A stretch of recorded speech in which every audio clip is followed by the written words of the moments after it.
ملاحظہ فرمائیں ادب المفرد سے. یہ ادب المفرد ناصرالدین البانی ارشاد الحق قصری کی تقدیم نظر ثانی عبدالحماد کی کیا کہتے ہیں؟ کہتے ہیں کہ حضرت عائشہ کا گھر اس زمانے میں، یہ لوگ کہتے ہیں نا مرزا جیسے، یہ لوگ کہتے ہیں کہ اس وقت دروازے نہیں ہوتے تھے مدینے میں وغیرہ. ازواج مطہرات کے حجروں کو دیکھا جو کھجور کی شاخوں کے تھے، جن کو بالوں کے ٹاٹوں سے ڈھاکا گیا تھا. پھر میں نے ان سے سید عائشہ کے گھر کے بارے میں پوچھا تو انہوں نے اس دروازہ ملک شام کی طرف تھا. میں نے کہا کیا ایک کیواڑ تھا یا دو کیواڑ تھے؟ انہوں نے کہا ایک ہی دروازہ تھا. میں نے کہا یہ دروازہ کس چیز کا؟ انہوں نے بتایا سرسوں کے درخت کی یا ساگوان کی لکڑی کا تھا. ساگوان آپ گوگل پہ سرچ کریں، ساگوان آپ کو پتہ چل جائے گا کہ وہ ایک درخت ہے، اس کی لکڑی کا بنایا گیا تھا. اس کے بعد یہ ملاحظہ فرمائیں سنن ابی داؤد سے، سنن ابی داؤد کی ایک صحیح روایت، وہ کہتے ہیں کہ ہم آئے رسول اللہ کے پاس اور ان سے کھانے کا فسألناہ الطعام، ہم نے رسول اللہ سے کھانے کا سوال کیا. انہوں نے کہا کہ یا عمر اذهب فاتہم، ان کو جو ہے وہ جاؤ اور ان کو کھانا دو.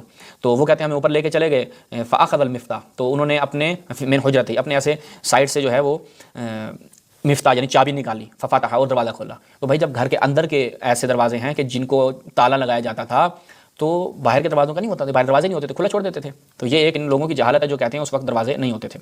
اس کے بعد ہم بڑھتے ہیں صحیح مسلم کی طرف. یہ ملاحظہ فرمائیں صحیح مسلم یہاں پہ کیا کہتے ہیں؟ یہاں پہ کہتے ہیں کہ جی کیا کہ میں نے نقی کے مقام سے نبی کی خدمت میں دودھ کا ایک پیالہ لے کر حاضر ہوا جو ڈھکا ہوا نہیں تھا. آپ نے فرمایا تم نے اس کو ڈھانک کر کیوں نہ دیا؟ چاہے تم چوڑائی کے رخ ایک لکڑی ہی اس پر رکھ دیتے. حضرت ابو حمید نے جو ہے وہ کیا کہا کہ مشکوں کے بارے میں اس بات کا حکم دیا گیا کہ رات کے وقت ان کے منہ باندھ دیے جائیں، اور دروازوں کے متعلق حکم دیا گیا کہ رات کو بند کر دیے جائیں. بھائی دروازے ہوں گے تو بند کیے جائیں گے، ٹھیک ہے. تو لہٰذا اس زمانے میں دروازے ہوتے تھے یا نہیں ہوتے تھے، یہ اب آپ نے فیصلہ کرنا ہے.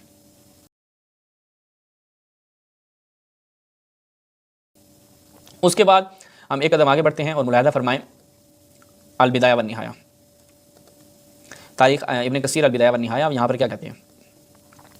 کہتے ہیں کہ جو رسول اللہ کے مکانات کی تعمیرات، ان کی چھت کھجور کی شاخوں کی تھی، دیواریں بھی کھجور کی شاخوں تھیں، ان پر سے مٹی کی لپائی کی گئی تھی، اور بعض دیواریں تو پتھر کی بھی تھیں. بقول حسن بصری آپ کے مکانات میں انہی چادروں کے پردے تھے جو ار درخت کی لکڑیوں سے بندھے ہوئے تھے.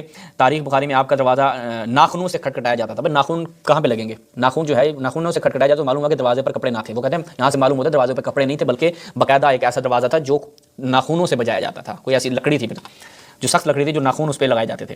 اچھا، تو یہ ایک اور نقطہ.